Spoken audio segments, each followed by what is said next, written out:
میرے نبی کریم میری سرکار کو رب کریم نے چاند سے زیادہ خوبصورت بیٹا عطا فرمایا. سب سے چھوٹے ہیں جناب ابراہیم، چاند سے زیادہ خوبصورت. 3 بیٹے حضور کو اللہ نے دیے، تینوں ہی اپنی قدرت سے لے گیا. چاند سے زیادہ خوبصورت بیٹا. حضرت ام سلمہ کہتی ہے میں نے جب جا کر کے حضور کو مبارک دی نا تو حضور کی آنکھوں میں آنسو آ گئے.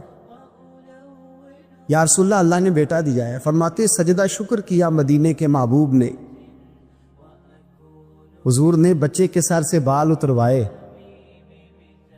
ایک پلڑے میں بال رکھے ترازو کے، دوسرے پلڑے میں چاندی رکھی. حضور نے صدقہ دیا. پھر فرمایا 2 بکرے لاؤ، قد بڑا ہو، وجود موٹا ہو، آنکھیں پیاری ہو، ذرا سونے سونے بکرے دیکھ کے لاؤ. 2 بکرے لائے، حضور نے ذبح کیا، صحابہ میں بانٹا، غریبوں کو کھلایا، خوشیاں منائیں. 18 مہینے گزرے، پھر پیغام آیا. عبد الرحمن ابن عوف حدیث کے راوی ہیں، فرماتے ہیں بیٹھا تھا، پیغام آیا حضور صاحبزادے بیمار ہیں. میرے حبیب پاک صلی اللہ علیہ وسلم گھر گئے. خوشی پر بھی حضور کا عالم کیا ہے. اب غم آیا، بہار ہو کہ خزاں لا الہ الا. حضور گھر گئے، جس گھر میں بچہ تھا اس بچے کو گود میں لیا. چاند سے زیادہ بیٹا روشن ہے، پیشانی نور چمک رہا ہے، آنکھوں سے خوبصورتی یہاں ہے. حضور کی گود میں صاحبزادے کی سانس کو کڑنے لگی، جان نکلنے لگی. او عزیزو، یہاں کوئی آ کے پیغام دے دے کہ بچہ 4 پائی سے گر گیا ہے تو لوگ جمعہ چھوڑ دیں گے. میرے حبیب پاک کی گود مبارک میں بچہ سانس اکھڑنے لگی، روح پرواز ہونے لگی. حضور نے سینے سے لگایا تو جان ان کی نکل گئی،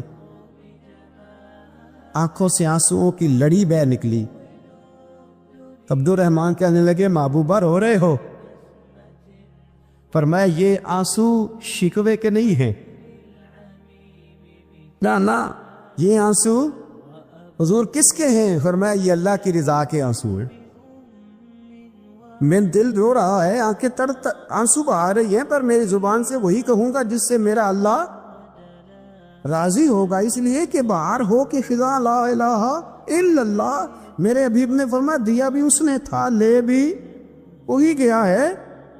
لیکن میرے نبی پاک علیہ الصلوۃ والسلام پہ اتنی مصیبتیں آئیں کہ پہاڑ پہ آتی تو وہ ریزہ ریزہ ہو جاتے ہیں.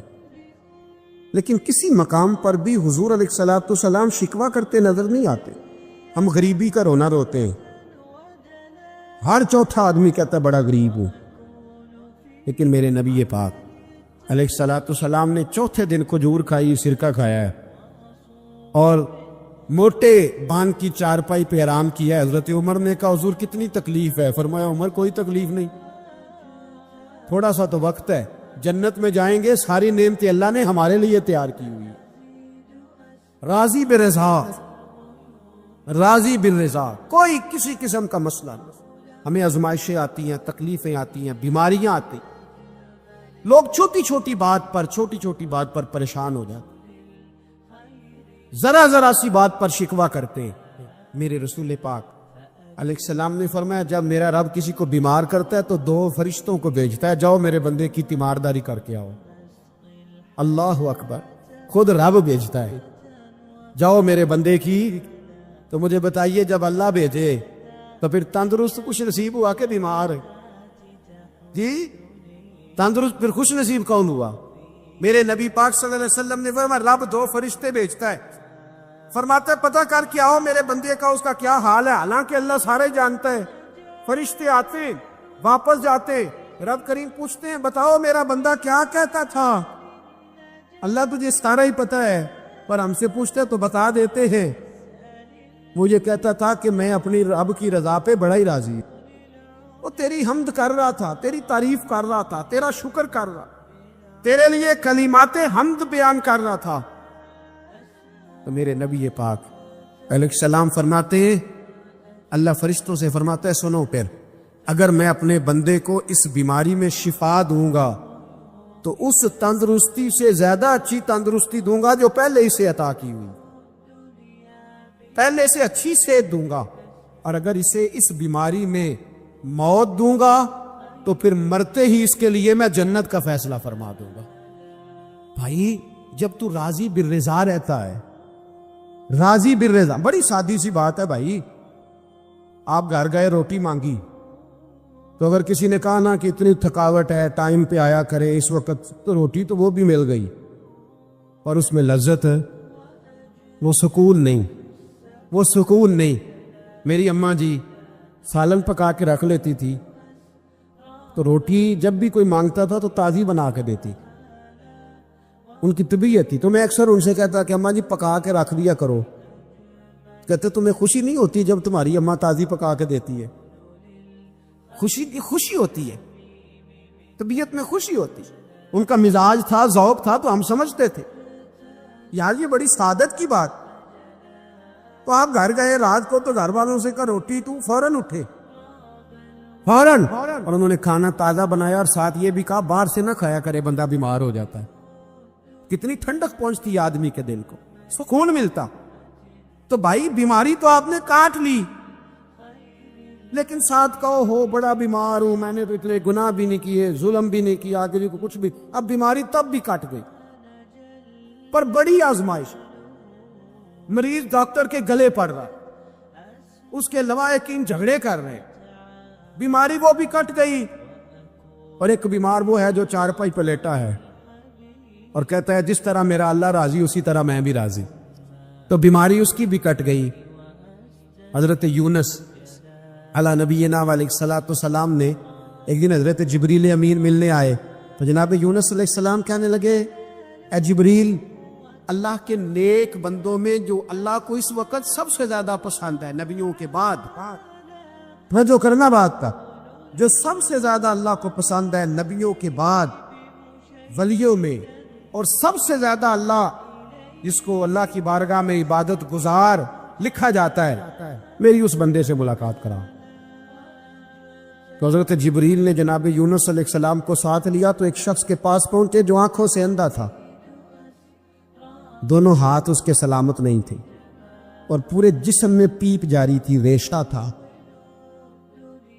جب جا کے السلام علیکم کہا نا حضرت یونس نے، اس نے وعلیکم السلام کے بعد پہلا لفظ پتہ کیا کہا؟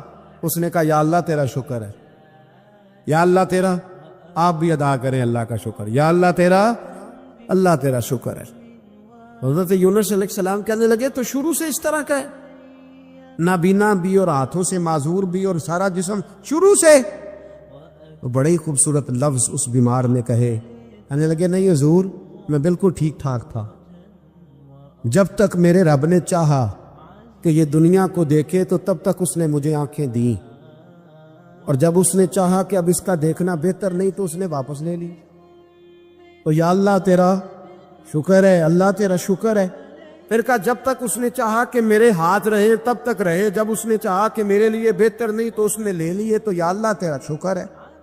جب تک اس نے چاہا کہ میرا جسم صحیح و سلامت رہے تو رہا، اور جب اس نے چاہا کہ میرے لیے بہتر نہیں تو مجھے بیمار کر دیا، تو یا اللہ تیرا شکر ہے۔ تو حضرت یونس علیہ السلام کہنے لگے جبریل واقعہ یہ اللہ کا سب سے زیادہ شکر گزار بندہ ہے، سب سے زیادہ عبادت گزار بندہ ہے، سب سے زیادہ۔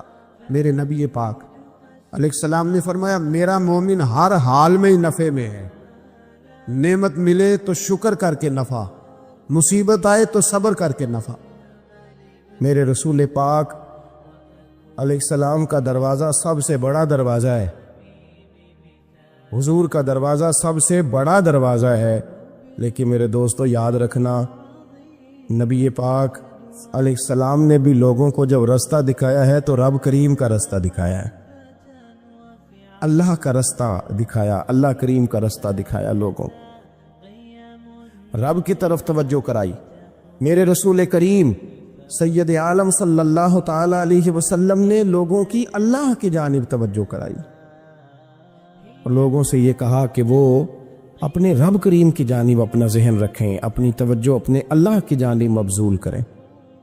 اس بات کو اچھے طریقے سے سمجھیے گا، علم اللہ تبارک و تعالی عطا کرتا ہے، تو اسے اللہ کی عطا ہی سمجھنا چاہیے۔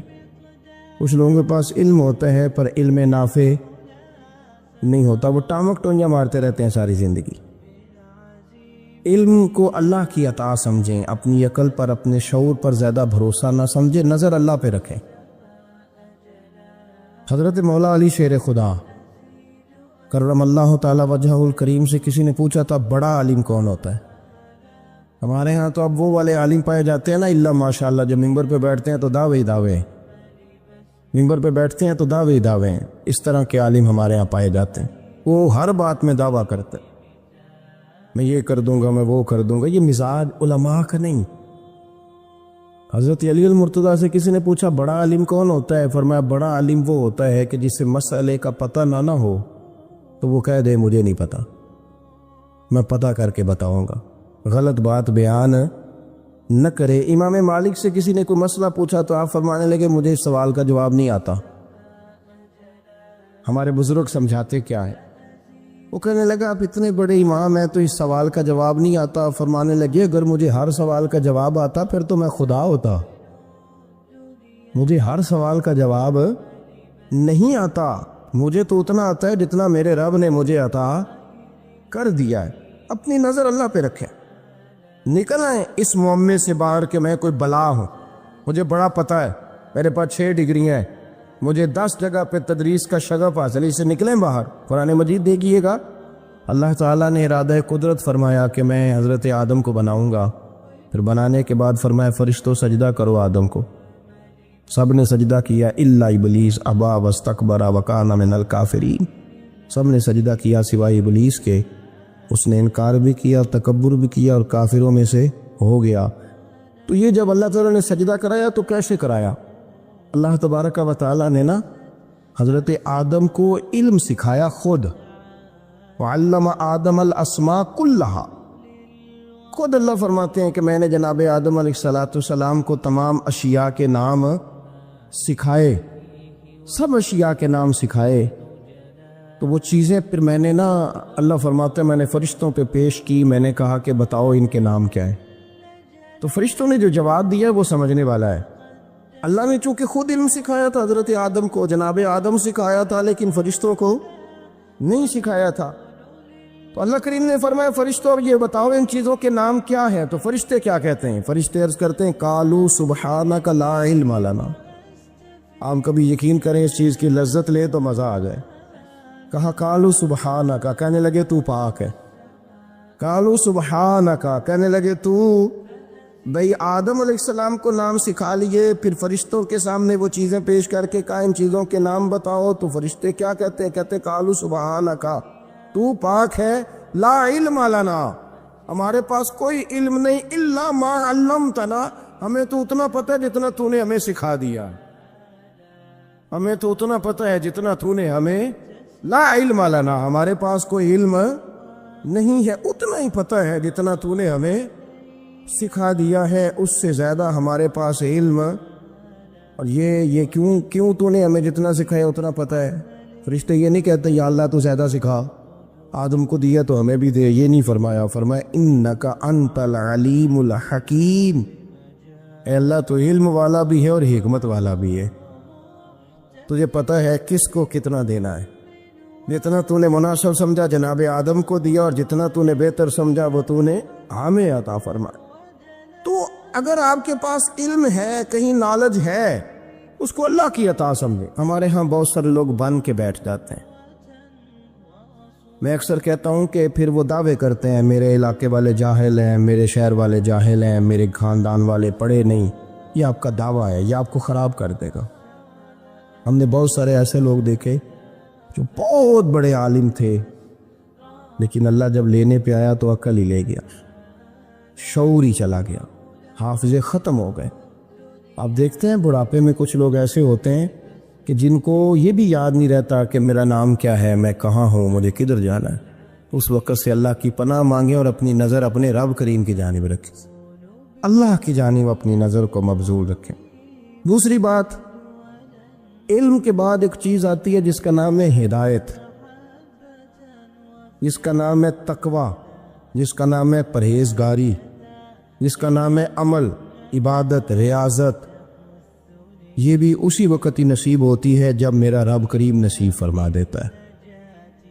ہم نے نا نیکی کا اپنا اپنا سٹیٹس بنا لیا ہے، اپنا اپنا معیار بنا لیا ہے۔ کچھ لوگ کہتے ہیں کہ جناب مسجد میں سیمٹ کا توڑا دینے سے بہتر ہے کسی غریب کو آٹے کا تھیلا دے دو۔ اب اس نے اپنا مزاج بنا لیا نا نیکی کا، اس نے اپنا سٹیٹس بنا لیا۔ میرا یہ سوال ہے کہ نبی پاک صلی اللہ تعالیٰ علیہ وسلم جب مدینہ شریف آئے تھے تو حضور نے سب سے پہلے غریبوں میں آٹا تقسیم کیا تھا کہ سب سے پہلے مسجد بنائی تھی؟ کیا عجیب لوگوں کا رنگ ہے، اپنی مرضی کی ہدایت، اپنی مرضی کا تقوی، اپنی مرضی کا معیار۔ مسجد کوئی بڑا چھوٹا خطیب بھی میری طرح کا ہو نا تو وہ مسجد میں بیٹھ کے جب نبی پاک کی بات کرتا ہے تو کہتا ہے میرے رسول پاک غریبوں کا سہارا بن کے آئے۔ وہ غریبوں کی بات کرتا ہے، مسکینوں کی، لاچاروں کی، کمزوروں کی بات۔ تو مسجد ہی تو وہ ادارہ ہے جہاں سے غریبوں کی بات ہو رہی۔ تو اب لوگوں نے غریب کو اور مسجد کو لڑانا شروع کر دیا۔ اس کو لڑاؤ کہ مسجد میں پیسے دینے سے بہتر ہے آپ غریب کو آٹے کا تھیلا دے دیں۔ آپ یہ کیوں نہیں کہتے کہ مسجد میں بھی آپ توڑا دیں ایک سیمٹ کا اور ساتھ غریب کو بھی خدمت کریں؟ یہ کیوں نہیں تقویٰ؟ اپنی اپنی مرضی کا مزاج، اپنی اپنی۔ کچھ لوگ کہتے ہیں چھوڑو جی، ساری زندگی انسان نماز پڑھتا رہے اور پھر گالیاں بھی دیتا رہے، بندہ داڑھی بھی رکھ لے اور جھوٹ بولنا بھی نہ چھوڑے۔ تو یہ آپ نے اپنے پاس سے تقوی کا معیار بنایا۔ گالی دینے کا گناہ ہے اور داڑھی رکھنے کا ثواب ہے۔ تو اگر آپ داڑھی رکھے ہوئے ہیں اور آپ کوئی غلطی کر رہے ہیں تو اس سے آپ کی داڑھی کا ثواب ختم۔ اللہ کرے آپ کو سمجھ آئے میری بات۔ آپ کوئی غلطی کر رہے ہیں، داڑھی کا ثواب اس سے ختم، وہ اپنی جگہ پہ قائم ہے چیز۔ اپنی مرضی کا کیوں تقوی کا معیار بناتے ہیں؟ تقوی کا مزاج اپنی مرضی کا نہ بناؤ۔ اللہ کی بارگاہ سے دعا مانگو کہ یا اللہ ہمیں ہدایت کا نور عطا فرما، اللہ تو ہمیں رستہ دکھا، تو بتا کہ ہدایت کیا ہے۔ تو رب فرماتا ہے اللہ ولی الذین آمنوا، اللہ مومنوں کا مددگار ہے، یخرجہم من الظلمات الی النور، وہ انہیں اندھیروں سے نکالتا ہے اور نور کی طرف روشنی عطا فرماتا ہے۔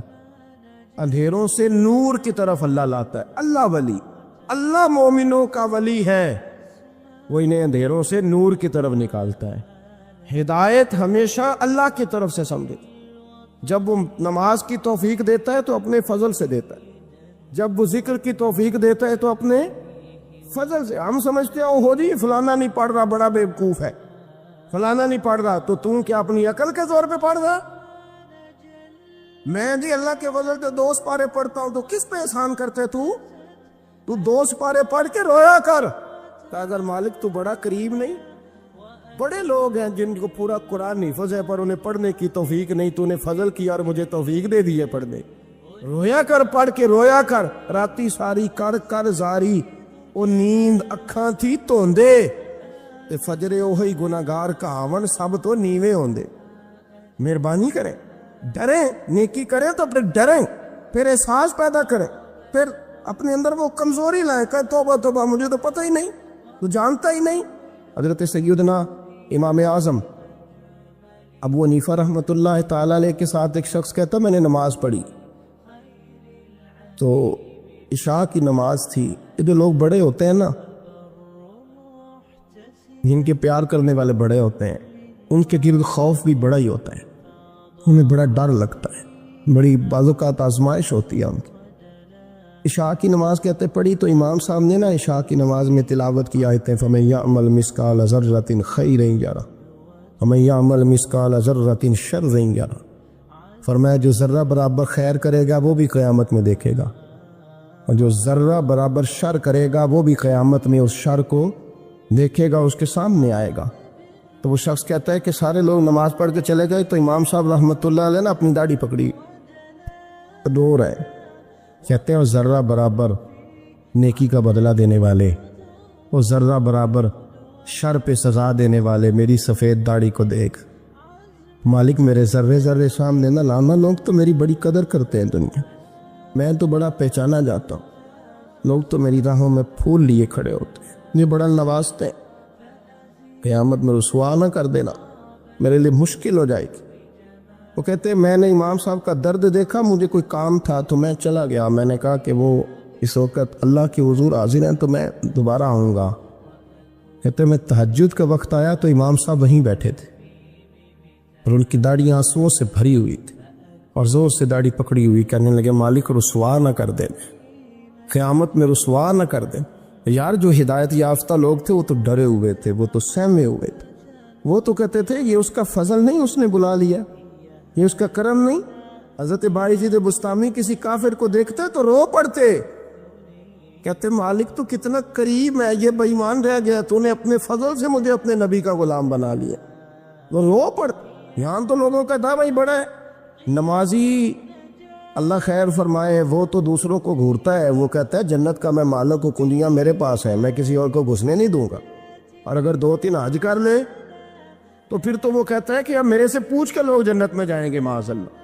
اور اگر وہ 2 4 5 7 دفعہ کوئی نفل پڑھ لے تو پھر وہ کہتا ہے چھوڑیں جی سارے لوگ بے عمل ہیں، میں اکیلا نیک ہوں۔ نہ ایسا کریں، اپنی توجہ اپنے رب پہ رکھیں، اپنی توجہ اپنے معین الملت والدین، عطائے رسول، ہند الولی، غریب نواز، خواجہ معین الدین چشتی، حضرت خواجہ اجمیر، شاہ اجمیر، شاہ اجمیر، والی ہندوستان۔ آخری عمر میں نا سارا دن روتے گزر جاتا، ساری رات روتے گزر جاتے، ذرا سی کوئی بات کرتا تو رو پڑتے، آنکھیں آنسوؤں سے بھری رہتے۔ اور کئی دفعہ اپنے بھی پریشان ہو جاتے ہیں نا کہ یار تو ایک بات کی جان ہی نہیں چھوڑ رہا۔ تو خواجہ قطب الدین صاحب بختیار کاکی سے لوگوں نے کہا کہ آپ مرشد سے بات کریں، اتنا بھی تو نہیں نہ رونا چاہیے، ہر وقت اس کے آنسو کی کریے، عاشق دا کامی رونا تونا، کبھی نہ روئو نہیں منظوری، یہ عاشق سدا ہی روندا رہندا ہے، پاویں وصل ہوئے تے پاویں دوری، ہر وقت رونے کا کیا مطلب ہے؟ تو خواجہ قطب صاحب کہتے ہیں میں قریب گیا تو میں نے پیر دبائے، میں نے کہا سونیا لوگ تو کچھ بھی نہیں کرتے، تو نے تو کمال کر دی، 90 لاکھ آدمی مسلمان کر دیا، دنیا کچھ نہیں کرتی، تو نے 50 سال ساری رات مسلح پہ بیٹھ کے رب راضی کیا، تو شہزادہ تھا، حضور کی اولاد تھا، لیکن معین الدین تیرا ایک پلاٹ بھی نہیں، تو نے طالب علم پالے، تو نے غریبوں کو دیا، تو نے نوازا، کوئی شے نہیں تیرے پاس، ہر چیز تمہیں، ساری رات روتے ہو، سارا دن روتے ہو۔ تو خواجہ قطب الدین صاحب کہتے ہیں میں نے جب عرض کیا تو خواجہ صاحب مجھے گلے لگا لی، چیخ مار کے روئے، کہنے لے قطب الدین پتر داڑھی سفید ہو گئی، جانے کا وقت آ گیا، جو تو نے نیکیاں گنوائی ہیں وہ ہیں صحیح میرے پاس، پر یار کی بارگاہ میں پیش کرنے کے قابل ایک بھی نہیں، ایک بھی نہیں، تو بارگاہ تو دیکھ کتنی بڑی ہے، رسول کریم کی بارگاہ میں پیش کرنے کے قابل ان میں سے ایک بھی نہیں، تو آستانہ دیکھ کتنا بڑا ہے، کیا پیش کروں گا، کیا عرض کروں گا حضور کی بارگاہ میں، کس طرح؟ وہ یار جو بڑے تھے وہ تو ڈرے ہوئے تھے، جو سہمے ہوئے تھے وہ تو بڑی آزمائش میں تھے، لیکن میرا اور آپ کا رٹا 2 نمازیں پڑھ کے 6 نمازوں کا دعویٰ کرنا اور لمبی چوڑی کہانیاں بنانا اور اپنے منہ سے اپنی تعریفیں کرنا، اس سے تھوڑا باہر آئیں۔ رزق بھی میرا اللہ ہی دیتا ہے، علم بھی اللہ دیتا ہے، رزق بھی۔ بڑے بڑے فقیروں کو مالدار ہوتے دیکھا، بڑے بڑے مالداروں کو فقیر ہوتے دیکھا، بڑے بڑے، میرے ایک بڑا سخی قسم کا سجن ہے، بڑا پیارا ہے، میں اسے سخی مانتا ہوں، میں نے اپنی پریشانیوں کے دنوں میں بھی اس شخص کو سخی دیکھا۔ ایک دن رات کو مجھے ٹیلی فون کر کے کہنے لگا کدھر ہو؟ میں نے کہا میں گھر ہوں۔ نہیں اکثر سفر میں ہوتے ہو نا؟ میں نے کہا طبیعت کیسی ہے؟ ٹھیک ہے، بس حال چال پوچھنا تھا۔ میں نے سمجھائی، میں نے کہا یار یہ کوئی مسئلہ ہے، ورنہ رات کے 2 بجے کوئی حال پوچھنے کو فون تو نہیں نہ کرتا، کوئی مطلب ایسا تو مسئلہ نہیں نا۔ تو میں نے بیک کال کی، میں نے کہا یار میری بات سنو، مسئلہ کیا؟ کہ کچھ نہیں دل کر رہا تھا۔ میں نے کہا میری گل سن، رہے ہیں اسی 4-5 سال کٹھے، میں تین جاننا، اصل بات کر۔ کہنے لگا مکان بھی بڑا ہے، سارا کچھ ٹھیک ہے، پر وہ بڑے بے نیاز ہے، کچھ حالات اس قسم کے آ گئے ہیں کہ لوگوں کو بتاؤں بھی تو لوگ ماننے کو تیار نہیں، زیادہ نہیں، مجھے نا تھوڑے سے پیسوں کی ضرورت ہے، کوئی 15-20 ہزار اگر مل جائیں، میری ضرورت۔ آپ یقین کریں میں روتا رہا ساری رات۔ میں نے کہا مہربانہ تیرا کس طرح کراں، اس سے لے کے زمانہ استعمال کرتا تھا، پر بے پرواہی ویخ نہ سجڑ دی، جتھے کسے دی پیش نہ جاوے انہیں تاجاں والے در در رولے تے منگتے تخت بٹھا دے سجنا کسی نو کارا مل دئی کوئی کعبے او خالی آوے واللہ خیر الرازقین وہ کہتے تو دائیں بائیں نہ جا رزق تو تجھے میں دوں گا میں ہوں بہتر رزق دینے والا بڑے بڑے بادشاہ بڑے بڑے شہنشاہ بڑے بڑے لوگ ہاتھوں میں کاسے فقیریاں ام ربیہ کہا کرتی تھیں بڑی نیک اور صالح خاتون تھیں وہ کہتی ہیں کہ میں نا بڑے امیر آدمی کی بیوی تھی اپنے شوہر کے ساتھ چھت پہ بیٹھی تھی تو نیچے فقیر مانگنے والا آیا اس نے بڑے درد سے صدا کی تو میں نے اپنے شوہر سے کہا کچھ دینے کا دفع کر ان لوگوں نے دھندا بنایا ہوا ہے کہتے میں میکوں سے بھی بڑا مال لے کے آئی تھی میرے ماں باپ بڑے امیر تھے تو میں نے نا چوری اپنے خامر سے نظر بچا کے باتھ روم جانے کے بہانے گئی اور نیچے جا کے 5 دینار میں نے اس فقیر کی ہتھیلی پہ رکھے کہتے اس نے 5 دینار دیکھے پھر میری طرف دیکھا تو میں نے اس کی آنکھوں میں آنسو چمکتے دیکھے کہنے لگے بی بی رب تیرا بھلا کرے میں 3 دنوں کا بھوکا ہوں کہ وہ چلا گیا میں گھر آ گئی جب باہر آئی تو میرا شوہر کہنے لگا تو اتنی اب اتنی تو تیز ہو گئی ہے اور تو اتنی خود مختار ہو گیا میرے بغیر پوچھے مال خرچ کرے گی جا تجھے 3 طلاقیں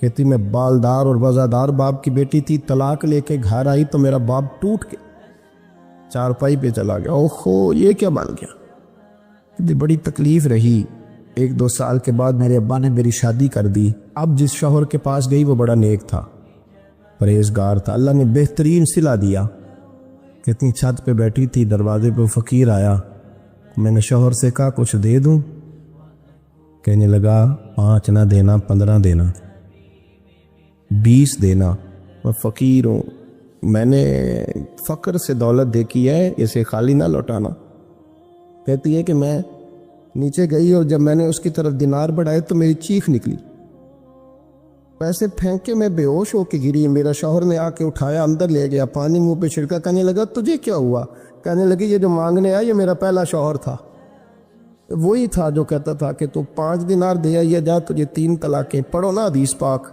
میرے نبی پاک علیہ السلام نے فرمایا ایک بندہ گنجا تھا گنجا کوئی ترتیب آگے پیچھے ہو جائے تو مفہوم کے لحاظ سے لیکن میں مفہوم اس کا واضح کرتا ہوں ایک گنجا تھا کوئی شے نہیں تھی سر پہ بال بھی نہیں تھے رویا کرتا تھا اللہ تعالیٰ نے فرشتے کو بھیجا تجھے کیا چاہیے تو کہنے لگا بال آ جائے اور تھوڑا مال آ جائے فرشتے نے ہاتھ پھیرا تو بال بھی آ گئے تو بکریاں بھی آ گئیں لائنیں لگ گئیں مال ہی مال ہو گئے دوسرے کے پاس گیا وہ کوڑا تھا اس کو جا کے کہا کیا چاہیے کہنے لگا شفا ہو جائے اور کچھ اللہ تعالیٰ آسانی کر دے شفا بھی ہو گئی گائیں بھی دے دی بھینسیں بھی دے دی مال ہی مال ہو پھر ایک کے پاس گیا وہ اندھا تھا تجھے کیا چاہیے اس نے کہا آنکھیں مل لیں اور کچھ ساتھ اللہ مال دے دے اونٹ ہی اونٹ ہو گئے جب بڑا نواز دیا تو پھر مالک نے امتحان لینے کا ارادہ کیا یاری تیری سونا ہے اور آزمائشاں بھی تیریاں اگ آزمائشاں تیریاں صحیح کہہ رہا ہوں آزمائشاں تیریاں یاری تیری سونا ہے اور آزمائشاں تیریاں یہ سونا پرکھیا جامدائی پہلو نہ لگاں دے لگ اللہ نے فرمایا آزمائش کرو سب سے پہلے گنجے کے پاس آئے اسے کہا اللہ کے رستے میں کچھ دیکھنے لگا میرے خرچے ہی بڑھے دیکھو تو صحیح کتنی مشکل میں وقت گزارتا ہوں حال ہی کوئی نہیں تو اس نے کہا میں نے تو سنا ہے تو گنجا اور بھوکا ننگا تھا کہنے لگا میں تو جدی پوچھتی رہی سے آزم ہوں تو یہ کس پاگل نے کہا ہے بھاگ جا اس نے کہا اچھا جیسے تو تھا ویسے ہی ہو جائے کھیت کھلیان اجڑ گئے پھر سے گنجا ہو گیا حضور علیہ السلام فرمانے لگے پھر وہ اس کے پاس گیا جو کوڑا تھا اسے کہا کچھ دے کہنے لگا خرچے ہی بڑے اب پوچھ لیں کسی امیر آدمی سے کہے گا چکی کے نیچے ہاتھ ہے میرے سے زیادہ تو پریشان بندہ ہی کوئی نہیں کیا بتاؤں آپ کو اتنا ٹیکس ہے اتنا جرمانہ ہے فلانی شیف بڑا کچھ گنواتے ہیں لوگ اس نے کہا میں نے تو سنا تو پہلے کوڑا تھا اس نے کہا جا دوڑ جا میں تو رئیس اعظم ہوں دادا بھی پردادا بھی اور ساری نسل ہی اس نے کہا اچھا جیسے تو تھا ویسے ہی ہو جائے پھر وہ گیا اندھے کے پاس اور جا کے کہا اللہ کے نام پہ کچھ دے تو کہنے لگا رب کے نام پہ یہ کھڑے ہیں اونٹ جتنے تیرے دل کرے لے دا اس نے کہا کیا مانا اس بات کا کہنے لگا یار تجھے کیا بتاؤں میں تو اندھا تھا میں نے تو کبھی دنیا دیکھی نہیں تھی پھر اس کریم نے فضل کیا تو مجھے بڑا کچھ دکھایا میں کیا بتاؤں، میرا دل کر رہا ہے کہہ دوں کہ پھر اس نے کعبہ دکھایا، پھر اس نے روضہ رسول دکھایا، پھر اس نے ریاض الجنہ کے سجدے دکھائے، پھر اس نے اپنے محبوب کے دروازے کی رونقیں دکھائیں، اس نے بڑا کچھ دیا، اس نے بڑا نوازا۔ میرے پاس تو شاید میں بدکار پرانا خادم، کسے در ملی نہ ٹوئی، ایت واصف یار نے نظر جو کی تھی، پھر واصف ہی ہوئی۔ یہ تو اس کا کرم ہوا۔ تو یہ وہ کہنے لگا تو اللہ کے نام پہ جان مانگ، میں وہ بھی دینے کو تیار۔ میرے پاس تو شاید کوئی نہیں، تو مجھے تو اپنا پتہ ہے، میں تو کوئی شے نہیں تھا، کچھ نہیں تھا میرے پاس۔ یہ تو ان کا کرم ہے کہ رخ ان کا ادھر ہے، اور مختصر سی میری کہانی ہے، یہ جو بھی ہے ان کی مہربانی ہے۔ تو وہ کہنے لگا میں بھی کچھ لینے نہیں آیا تھا، تیری آزمائش ہی کرنے آیا تھا، تیری عزتیں بھی سلامت رہیں گی، تیرا مال بھی سلامت رہے گا، تیری شفا بھی۔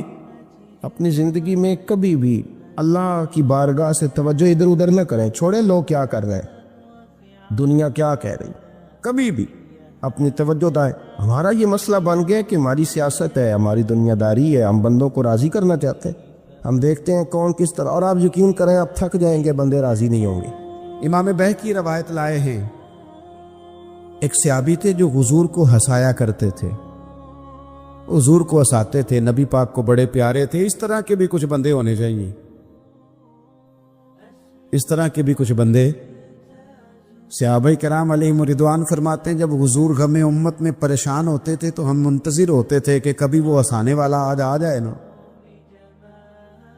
دو چار باتیں ایسی کر جائے نا ہنسانے والی، تو معاملہ ٹھیک ہو جائے۔ کچھ لوگ ایسے ہوتے ہیں جن کو دیکھ کے ہی چہرے پر تازگی آ جاتی ہے، مثل تعویذ ہوتے ہیں نا کچھ لوگ، وہ جب بھی ملتے ہیں شفا ہوتی ہے۔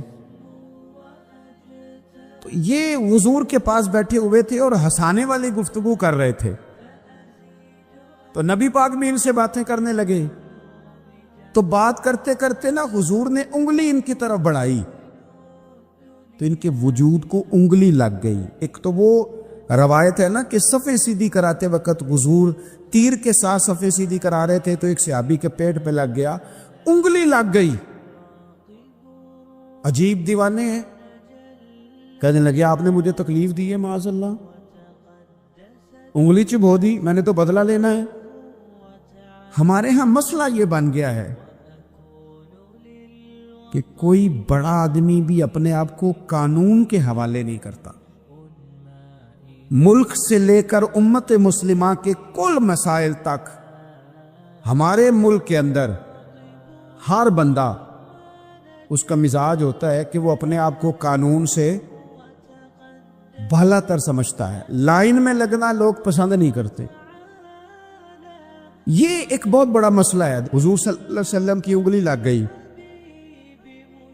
تو کہنے لگے آپ نے تو مجھے تکلیف دی ہے، میں تو بدلہ لوں گا۔ تو حضور نے فرمایا لے لے بدلہ۔ اپنے آپ کو قانون کے حوالے بڑا آدمی جب کرتا ہے تو قانون کی عزت بڑھتی ہے، قانون کا وقار بڑھتا ہے، سوسائٹی کے اندر پھر طاقتور قانون ہو جاتا ہے۔ لیکن جب غریب آدمی کے لیے قانون اور ہو اور امیر کے لیے قانون اور ہو، تو اصل معاملہ تو قانون کی بالادستی کا ہے، آئین کی پاسداری کا ہے، اصولوں پہ کھڑے ہونے کا۔ تو نبی پاک صلی اللہ تعالی علیہ وسلم سے کہا کہ میں، حضور نے فرمایا لے لو بدلہ۔ یہ حقوق العباد کی نزاکت عرض کر رہا ہوں، لے لو بدلہ۔ انہوں نے کہا جی پیٹ سے کپڑا ہٹائیے، تو حضور نے پیٹ سے کپڑا ہٹا دیا۔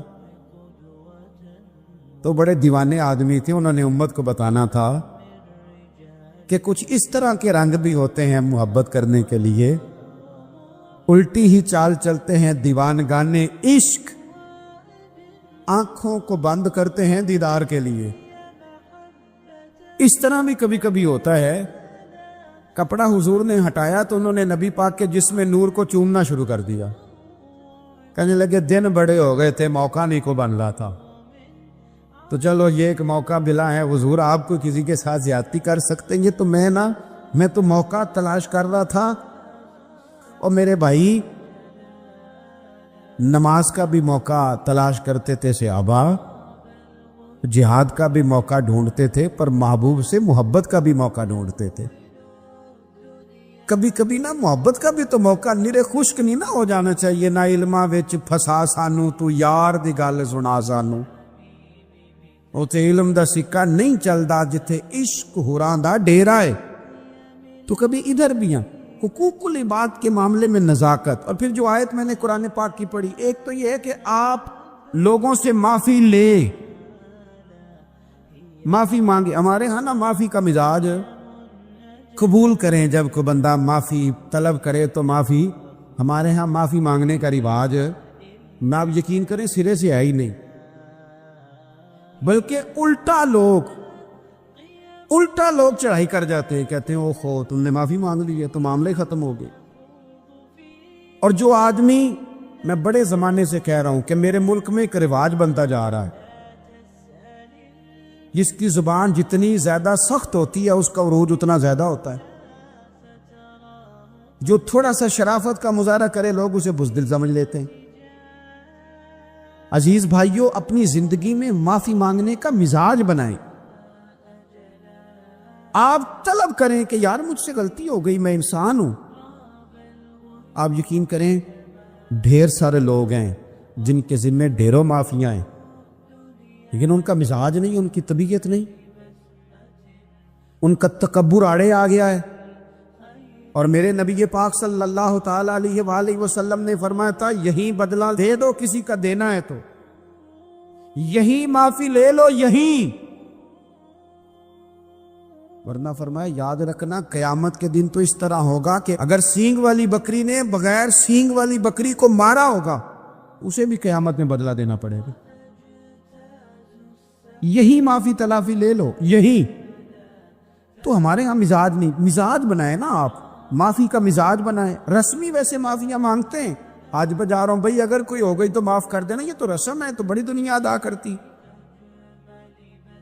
آپ کو پتہ ہے کہاں آپ کو معافی لینی ہے. تو جہاں جہاں اس طرح کے معاملات ہیں وہاں آپ کلیئر کریں. صحیح بخاری میں حدیث ہے حضرت ابو ذر غفاری سے، جب کسی نے کہا کہ آپ نے اسی طرح کے کپڑے خود پہنے ہیں جس طرح کہ آپ کے غلام نے پہنے، یہ کیا معاملہ ہے؟ تو فرمانے لگے، اعلانیہ خود بتانے لگے، فرمانے لگے مجھ سے ایک دفعہ غلطی ہو گئی تھی، میں نے ایک غلام کو جھڑک دیا تھا تو نبی پاک نے مجھے تنبیہ فرمائی تو میں نے اس غلام سے معافی بھی مانگی، اور اس دن سے لے کر آج تک میں جس طرح کا خود لباس پہنتا ہوں اسی طرح کا اپنے غلام کو پہناتا ہوں.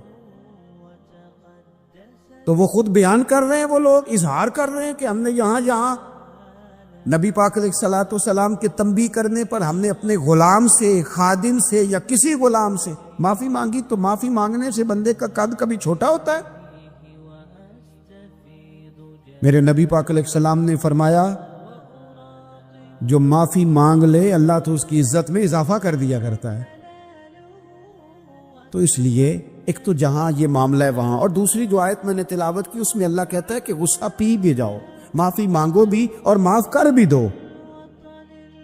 والقاظمین الغیظ والعافین عن الناس، فرمایا وہ لوگ جو غصہ پی جاتے ہیں اور لوگوں سے درگزر کرتے ہیں، لوگوں سے درگزر کرتے ہیں. واللہ یحب المحسنین، اللہ ان احسان کرنے والوں سے محبت فرماتا ہے، ان سے اللہ پیار کرتا ہے.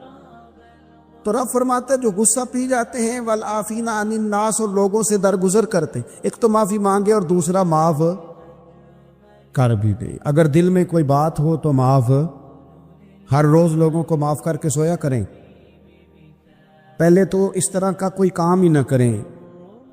ایک شخص نے جملہ کہا تھا، لکھا تھا، کمال لکھا تھا، اس نے کہا تھا کبھی ایسا کوئی کام نہ کرنا کہ کوئی تمہاری وجہ سے جا کے رب کے سامنے رونا شروع کر دے.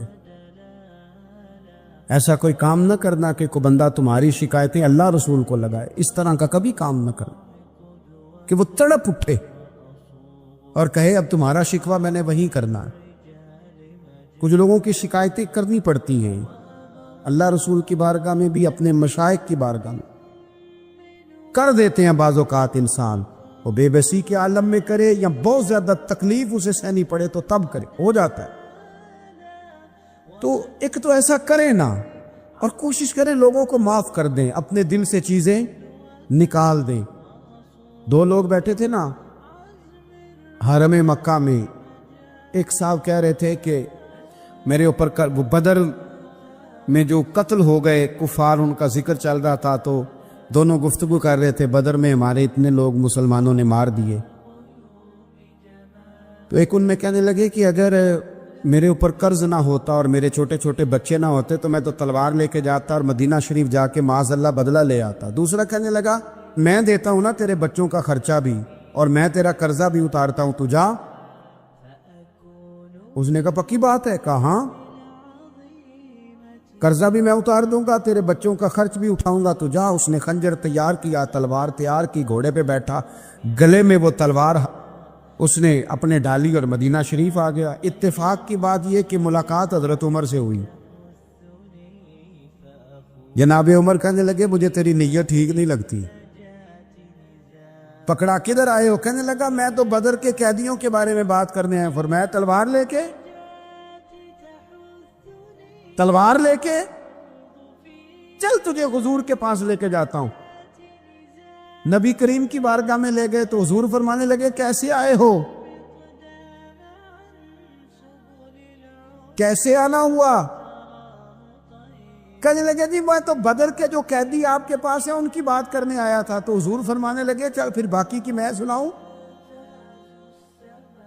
خیال آیا مسلمان نیک و بد پہچان جاتے ہیں، محمد آدمی کے دل کی باتیں جان جاتے ہیں صلی اللہ تعالی علیہ وسلم۔ فرمایا میں سناؤں؟ حضور کیا؟ فرمایا تم اور فلاں بن فلاں وہاں بیٹھے ہوئے تھے نا حرم مکہ میں فلاں پہاڑ کے ساتھ ٹیک لگا کے، اور تم نے یہ کہا تھا نا کہ قرضہ نہ ہوتا، بچے چھوٹے نہ ہوتے تو بدر کے مقتولین کا میں بدلہ لیتا۔ یہ سارا کچھ طے کر کے پھر آئے ہو تلوار لے کے، اور یہاں کہتے ہو میں قیدیوں کے بارے میں بات کرنے آیا تھا۔ اس کے تو پسینے چھوٹ گئے، وہ تو بے حال ہو گیا۔ اس نے کہا اس کا تو سوائے اس کے اور میرے کسی کو نہیں پتا، اور اگر آپ کو پتا چل گیا ہے تو پھر آپ اللہ کے سچے رسول ہیں۔ تو حضور اگر آپ کو پتا چل گیا ہے کہ میں قتل کرنے کے ارادے سے آیا ہوں، میں معاذ اللہ بدلہ لینے آیا ہوں، اللہ کرے آپ کو سمجھ آئے میری بات کی۔ یعنی ایک تو یہ ہے کہ بندہ وہ پکڑا گیا ہے، اور ایک یہ کہ کسی کو پتا چل گیا ہے کہ یہ اس کام آیا ہے۔ پھر لوگ جب معافی دیتے ہیں تو بڑی کہانیاں سنا کے دیتے ہیں، ایسے نہیں دیتے۔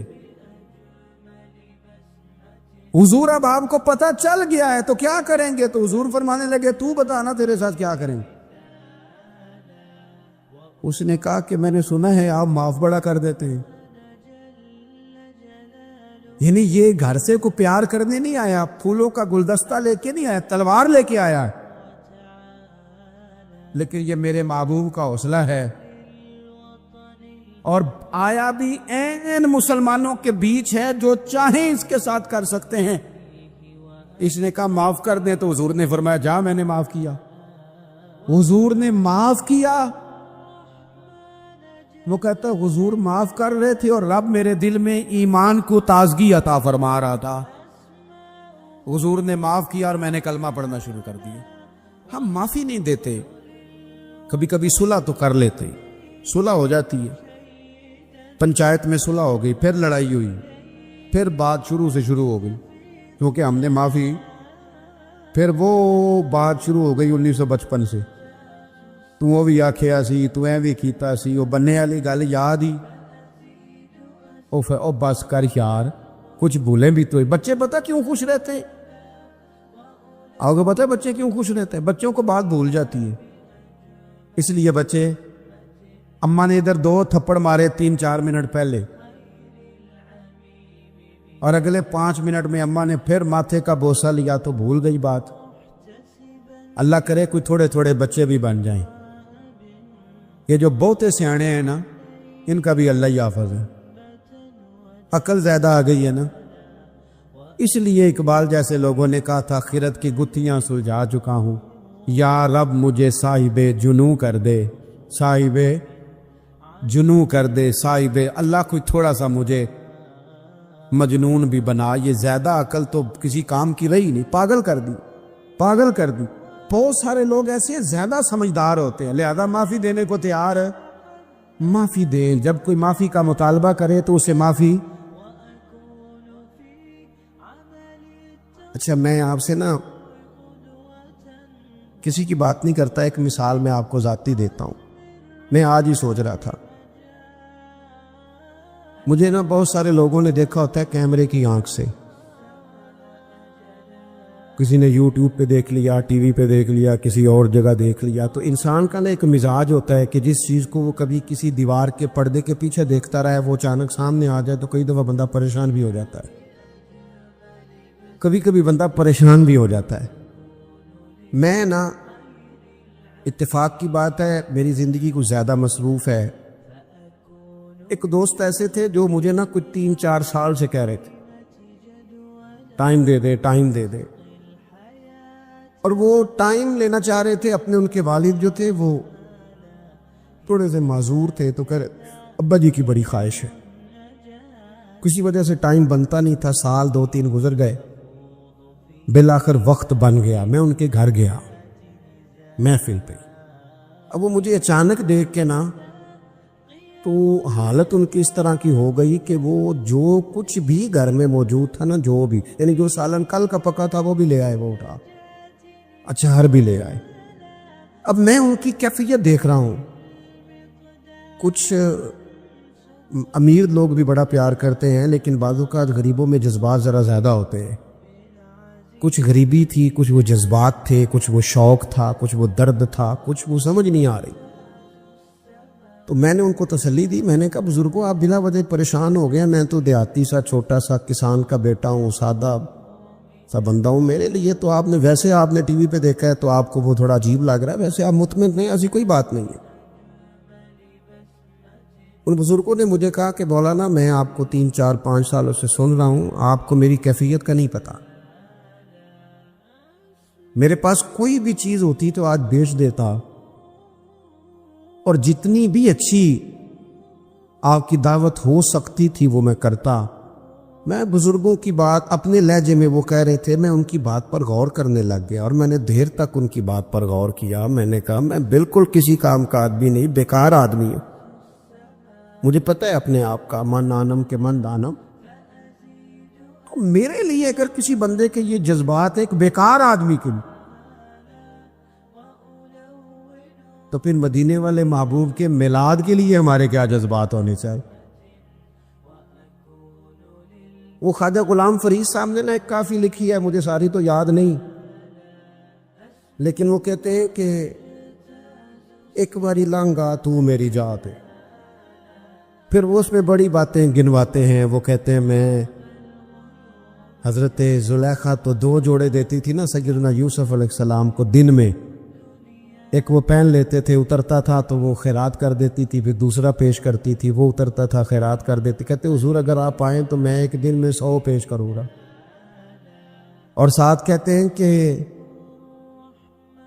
گھر میں غریب ہاں دل تے امیر ہے، حضور میں مزاج کے لحاظ سے غریب ہوں، پھر وہ بڑی باتیں گنواتے ہیں، کہتے ہیں حضور میں نا آپ کے لیے جو ہے پھول رکھوں گا، یا رسول اللہ میں آپ کے لیے مصری لاؤں گا، حضور میں آپ کو سونف پیش کروں گا، حضور میں مل مل کے کرتے دوں گا، یہاں پگڑیاں بڑی پیاری بنتی ہیں میں وہ پگڑیاں پیش کروں گا۔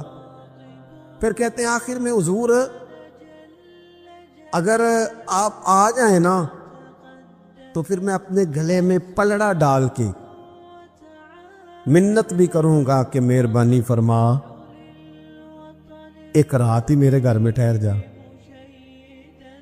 ہاڑا وے جانی رات رہ پاؤ، زندگی پرائی ہے، محبوب چل ایک دن ٹھہر جا۔ میں اب یہ شوق کی کیفیت دیکھیں، یہ درد ہے، یہ ایک تمثیل ہے، یہ ایک حسن ہے، اس کو آپ سمجھیں۔ رسول پاک کی ذات کے لیے امت کے دلوں میں جو کیا کہا تھا درویش نے، مینوں لنگ کئی مہینے تے برس گئے تے تیری دید نو دیدے ترس گئے۔ کدی کدی ٹوٹیاں دلاں ول پھیرا پا، آس بھی تو تے امید بھی تو۔ اور ایک صاحب کہنے لگے چر ہویا مینوں ترلے لیندیاں، کدے موڑ میرے ول واگاں، خواب میری وچ ایک وار جے آویں میں ساری عمر نہ جاگاں۔ میرے عزیز، حضور کے لیے شوق، محبت، غلامی کے جذبات، وہ کیفیات کہ رسول کریم اللہ نے ہمیں دے دیے، نبی پاک ہمیں دے دیے۔ میں اور آپ کبھی غور کریں کہ اگر ہمارا حضور سے رشتہ نہ ہوتا تو کیا ہوتا؟ اگر حضور سے تعلق نہ ہوتا، میرے کئی کلاس فیلو ہیں، کوئی بیچارہ بیکری کرتا ہے، کوئی کام، سارے اچھے ہیں ماشاءاللہ، رزق حلال کماتے ہیں، لیکن میں کئی دفعہ سوچتا ہوں تیری نسبت نے سوارا میرا انداز حیات۔ میں اگر تیرا نہ ہوتا سگے دنیا ہوتا۔ میرے کریم رسول نے آ کے کہا تھا سیدنا بلال سے کہ بلال تیرے قدموں کی آواز میں نے جنت میں بھی سنی ہے، میں نے تیرے قدموں کی آواز جنت میں بھی۔ حضرت بلال رو پڑے، کہنے لگے یا رسول اللہ، پھر وہی بات ہے، یہ تو اللہ نے احسان کیا ہے نا، ہمیں آپ عطا فرمائے ہیں، سے ثبوت نہ منگو میں تھو، اے نظر کرم قد ہوئی، اے میں جانا یا میرا دل بر جانے، غیر نہ جانے کوئی، سے ثبوت نہ منگو میں تھو، نظر کرم قد ہوئی، اے میں جانا یا دل بر جانے، اے غیر نہ جانے کوئی۔ میں تے مسکین پرانا خادم، کسے در ملی نہ ٹوئی، اے تے واصف یار نے نظر جو کیتی، پھر واصف ہی ہوئی۔ حضور اللہ کا احسان بن کر ہم پر تشریف لائے، احسان بن کر۔ ہمارے چمن میں جتنی بہاریں ہیں یہ سب حضور کی ہیں، ہمارے گھروں میں جتنی روشنی ہے یہ سب حضور کی ہے، ہمارے دلوں میں جتنی ایک دوسرے کے لیے محبت ہے یہ سب حضور کا صدقہ ہے، ہم جتنا آپس میں جڑے ہوئے ہیں یہ سب کریم کا صدقہ ہے، ہماری دنیا میں جتنی سعادتیں ہیں، جتنی برکتیں ہیں، جتنی عزتیں ہیں، جتنی نعمتیں ہیں، یہ سب حضور کا صدقہ ہے، یہ سب رسول پاک کا کرم ہے۔ پھر ہمیں بھی صبح سے شام تک مدینے والے کا ذکر کرنا چاہیے، حضور پہ درود پڑھنا چاہیے، نبی پاک کی نعت سے جڑ جانا چاہیے، اپنے دلوں کو کشکول بنا کر رب سے حضور کے نام کی خیرات مانگنی چاہیے،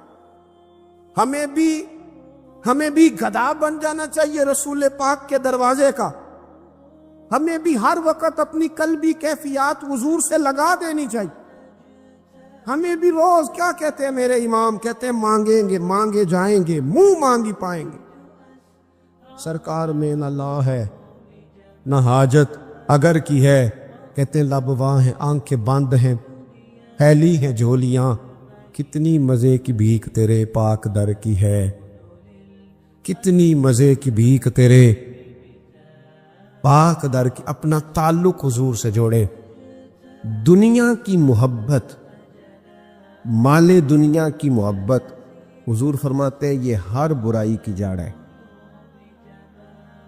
جب کسی شخص کو پیار ہو جائے کہ میں نے پیسے ہی جمع کرنے ہیں، دولت اکٹھی کرنی ہے، مال ہی جمع کرنے ہیں، جب اس کا یہ ذہن بن جائے تو پھر وہ کسی چیز کی پرواہ نہیں کرتا، اسے حقوق ضائع ہوتے نظر آئیں تو ہوتے رہیں، یتیموں کا مال ہے کہ غریبوں کا مال ہے کہ زکوٰۃ کا مال ہے کہ خیرات کا مال ہے کہ کس چیز کا مال ہے، کسی شرعی پابندی کا لوگ خیال نہیں کرتے، غلبہ جو کر گئی دنیا کی محبت۔ یہ دنیا کی محبت جس طرح ہر بیماری کی جڑ ہے، نقصان کرتی ہے، ہمیں اپنے آپ سے پوچھنا چاہیے، سوال کرنا چاہیے کہ دل کیا چاہتا ہے دراصل، یہ سینے میں ہے، دھڑکتا ہے تو بنیادی طور پر صبح سے شام تک اس کی طلب کیا ہے، اس کی چاہت کیا ہے، یہ ہمیں دیکھنا چاہیے نا۔ جس طرح دنیا کی محبت تباہی پیدا کرتی ہے نا، اسی طرح اگر محبت ہو جائے نا اللہ رسول سے، رب رسول سے ہو جائے پیار، تو بھوک بھی بڑا ہی مزہ دیتی ہے۔ اللہ رسول سے ہو جائے پیار تو ان کی طرف سے آنے والے سکھ جتنی لذت دیتے ہیں دکھ بھی اتنا ہی مزہ دیتے ہیں. اور درویش کہتے ہیں دکھ قبول محمد بخشا، بس راضی رہن پیارے. پھر وہ تکلیفیں، وہ آزمائشیں، وہ پریشانیاں، وہ غربتیں، وہ وقتی طور پر لوگوں کے تانے، وہ تنقید، وہ طنز، وہ پھپتی، یہ ساری چیزیں مزیدار ہو جاتی. محبت اللہ رسول سے ہو. ہم نے اپنی طبیعتوں میں چاہت کی، رب رسول کی محبت کی وہ خاص لذت نہیں پیدا کرتے جو ہونی چاہیے. محافل بھی ہوتی ہیں، روزے بھی آتے ہیں، حج بھی ہوتے ہیں، عمرے بھی ہوتے ہیں، لیکن حج عمرہ اللہ رسول کے لیے ہے کہ فوٹو کے لیے؟ محفل اللہ رسول کے لیے یا فرنٹ سیٹ کے لیے؟ رب رسول کی تعریف ہوگی یا 15-20 لوگوں کی لسٹ پہلے پڑھ کے سنائی جائے گی کہ فلانا بھی مہمان خصوصی ہے، فلانے کی زیر نگرانی ہے، فلانا بھی آیا ہے، فلانے بھی کہا تھا کہ ذرا بھائی. جب تک اس میں غلبہ، یہ ایک بڑی سادی سی بات ہے اور یہ اہم سبق ہے. دل سے پوچھ لیں پیار کسے کرتا ہے. اور کسی بندے کو دھوکہ دیا جا سکتا ہے، کسی کو اپنی باتوں سے متاثر کیا جا سکتا ہے، کسی آدمی کو دکھایا کچھ، بتایا کچھ جا سکتا ہے، کچھ چھپایا جا سکتا ہے. حضور علیہ الصلوۃ والسلام فرماتے ہیں رب نہ تمہارا چہرہ دیکھتا ہے نہ تمہاری جیب دیکھتا ہے، مالک تو جب دیکھتا ہے تمہارا دل ہی دیکھتا ہے. تو دل کی کیفیت اللہ کو پتہ ہے. دل بے چین اس لیے رہتے ہیں کہ یہ جو پیاس اور جو طلب کرتے ہیں وہ ہم انہیں پہنچاتے نہیں. دل بے قرار اس لیے رہتے ہیں کہ یہ رب رسول کی محبت سے ٹھنڈے ہوں. ہم ادھر ادھر کی چاہتے لیے پھرتے. ان کے اندر بے قراری اس لیے ہے کہ ہم نے امیدیں لوگوں سے وابستہ کر لی ہیں جو لوگوں سے نہیں کرنی چاہیے تھی، اللہ رسول سے کرنی چاہیے. ہم نے اسباب کو اختیار کرنا ہے، بھروسہ اسباب پر نہیں، بھروسہ تو اللہ تعالیٰ پہ کرنا ہے. تو جب تک دیکھیں نا قرآن مجید نے کیا کہا. قرآن مجید نے کہا والذین آمنوا اشد حبا للہ. فرمایا وہ لوگ جو ایمان لے آئے وہ اپنے رب سے شدید محبت کرتے، اپنے رب سے پیار کرتے ہیں. ان کے سجدے بوجھ نہیں، ان کے سجدے تو لذت ہے. انہیں نماز کے لیے لانا نہیں پڑتا، جبر نہیں کرنا پڑتا، ان کے تو دل کھچے چلے آتے ہیں. ان کو تو پیار ہو گیا، رات ساری بیت گئی اور ایک سجدہ بھی مکمل نہ ہوا. وہ تو مال چونکہ اللہ نے دیا ہے تو راہ خدا میں خرچ کرتے وقت ان کی طبیعت کسی قسم کا تکلف نہیں محسوس کرتی، کوئی بوجھ نہیں محسوس کرتی، کیونکہ وہ ہر چیز سے بڑھ کر اللہ رسول سے پیار کرتے ہیں. تو یہ چیزیں ان کے سامنے کبھی بھی رکاوٹ نہیں بنتی. اور دل میں سب سے زیادہ محبت اللہ کی، اور جہاں تک تعلق ہے میرے رسول پاک کا، اللہ کریم نے فرمایا النبی اولیٰ بالمؤمنین من انفسہم. فرمایا یہ جو نبی ہے نا یہ تو مومنوں سے ان کی جانوں سے بھی زیادہ قریب ہے. تو ہر وقت دل کی دھڑکنوں میں، روح کی ٹھنڈک میں، قلب میں، دل میں، روح میں، ذہن میں جو چیز ہر وقت سمائی ہے نا مومنوں کے، وہ رسول پاک کی ذات ہے. اگر رات ساری بندہ یہی سوچتا رہے کہ سویرے یار کس طرح کام چلانا ہے، پیسے کیسے آئیں گے، جو میرے پاس 2 لاکھ ہے اسے 6 کیسے کرنا ہے، اور یہ 6 ہے یہ 12 کیسے ہو سکتا ہے، اور جناب یہ دنیا میری کیسے آگے بڑھ سکتی ہے، اور یہ جو پلاٹ پڑا ہے نا میرے گھر کے بالکل سامنے کیسے کچھ چکر چلے کہ میرا ہو جائے، گاڑی ہے ذرا چھوٹے ٹائروں والی بڑے ٹائروں والی کیسے آ سکتی ہے. اگر 24 گھنٹے منصوبہ بندی دنیا حاصل کرنے سے دین منع تھوڑا کرتا ہے. حضور نے تو فرمایا محنت کر کے کمائی کرنے والا اللہ کا دوست ہے، منع نہیں ہے، لیکن ہر وقت اسی گنتی میں رہنا، اسی کے شمار میں رہنا، الجھ جانا، اور جو اصل چیز تھی اس کو چھوڑ جانا. ہم نا نیکی کرتے ہیں، مومن ہوتے ہیں، لیکن اس کی لذت نہیں پاتے. یعنی اگر نماز پڑھ کے بھی بندہ قرار نہ حاصل کرے، اگر وہ خیرات کر کے بھی اس کی ٹھنڈک نہ محسوس کرے، مسجد آ کے، محفل کرا کے، محفل میں بیٹھ کے، پھر بھی اس سے کوئی روحانیت نہ پا سکے، اس نے بیسیوں علماء سنے، اس نے درجنوں خطباء سنے، اس نے ساری زندگی گزار دی، لیکن اس کے دل کی کیفیت ہی نہ بدلی۔ وہ لذت خاص ہی اسے نصیب نہ ہو تو پھر اسے سوچنا چاہیے نا کہ دل میں نا اللہ تعالیٰ نے نا ہر چیز دو دو بنائی ہے، ہونٹ دو، آنکھیں دو، کان دو، ہاتھ دو، پیر، دل اللہ نے ایک ہی بنایا۔